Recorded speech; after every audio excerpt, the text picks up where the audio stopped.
Hello guys, welcome to my channel. This is me Lavi Dayal और आज हम जो मानना स्टार्ट करने वाले हैं जिसका नाम है टेक माय लव। स्टार्टिंग में हमें रेस्टोरेंट का सीन दिखाया जाता है, अपने बाहर का सीन दिखाया जाता है। इसमें बहुत सारे लोग आए हुए थे। इसलिए हमें दो आदमी दिखाए जाते हैं जो आपस में बात कर रहे होते हैं। इसमें लाल बाल वाला आदमी कहता है वो जो लड़का है वो क्या नया है यहाँ पर।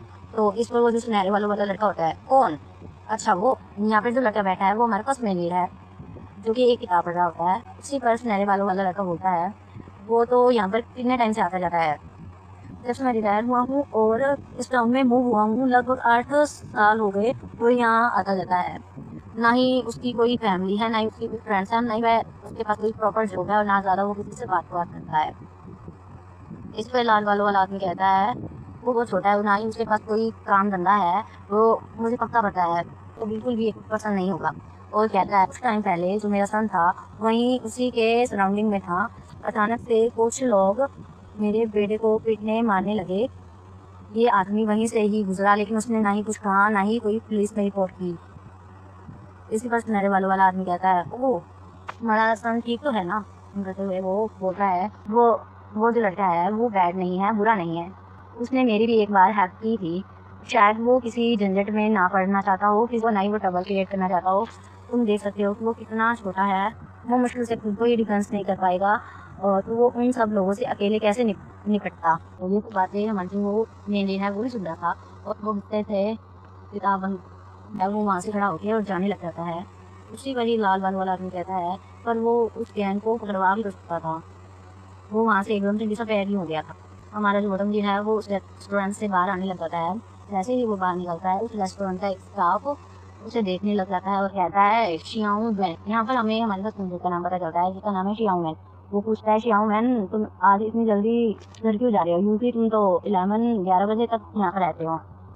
तो इस पर हमारा मैडम लीड है वो ज़्यादा कुछ नहीं कहता। इस पर जो स्टाफ होता है वो कहता है उन नए लोगों की बातों को ज़्यादा सीरियस नहीं लेना चाहिए, ना ही उस बात को सुननी चाहिए। मुझे पता है तुम्हारे पास कोई ना कोई रीज़न होंगे इसके लिए। जो यहाँ पर पहले से ही आते जाते हैं वो तुम्हें समझते हैं। मेरा जो छोटा बेटा है वो भी तुम्हें भी ब्रदर कह के बुलाता है आज जैसे कि तुम्हें सुबह बुलाया था। इस पर हमारा जो बड़ा लीड है उन्हें गुड नाइट कहकर चला जाता है। पीछे से हमें जो स्टाफ होता है वो उसे देख रहा होता है और मन में सोचता है वो हैंडसम हो ना ही तुम बुरे लगते हो। अगर तुम एक अच्छी जॉब अगर तुम्हारे पास एक अच्छी जॉब हो जाए अगर तुम्हारे पास अच्छी जॉब होती और तुम थोड़ा ज़्यादा बोलते तो मैं तुम्हें अपने बड़े बेटे से इंट्रोड्यूस करवाता। उसके घर का सीन दिखाया जाता है। हमारा जो बॉटम मेन लीड है वो अंदर आता है और चाय की प्याली उठाकर पीने लग जाता है। पीते पीते उसे शीशे में थी और परछाई दिखती है जिसे वो देख के हैरान हो जाता है और पीछे मुड़ता है तो देखता है वहाँ पर हमारा सेकंड मेन लीड खड़ा होता है। फर्स्ट मेन लीड वो कहता है कौन हो तुम, यहाँ क्या कर रहे हो। तो इस पर जो हमारा सेकंड मेन लीड होता है वो कहता है तुम अपने अंदर एक इंसान जैसी शार्पनेस को अपने अंदर ही दबा रहे हो।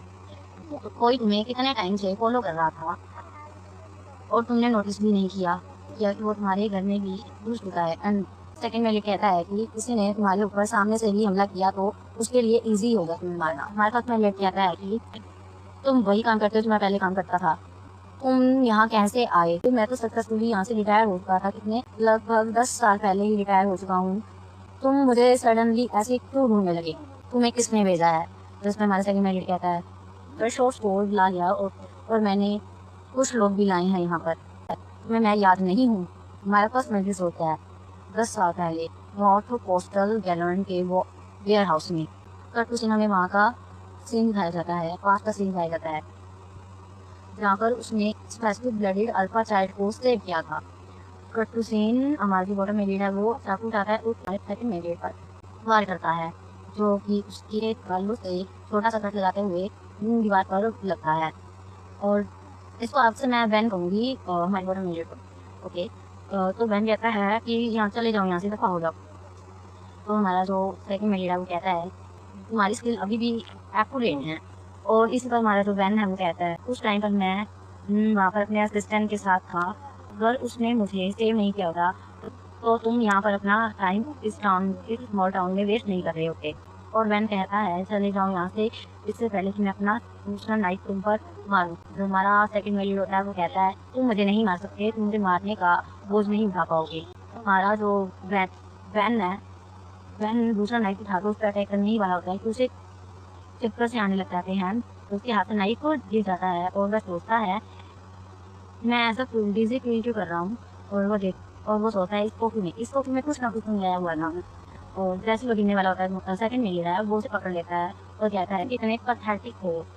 मैंने उन सभी असिस्टेंट को ट्राई कर दिया है जो ऑर्गेनाइजेशन में मेयर के नाम मेंशन होते ही कांपने लग जाते थे। बिग ब्रदर वैन, तुम एक कप कॉफी पीकर ही कैसे गिर सकते हो। आपको पता है मैं आपको कितने टाइम से ढूंढ रहा था, कितना जाने कितने लंबे टाइम से।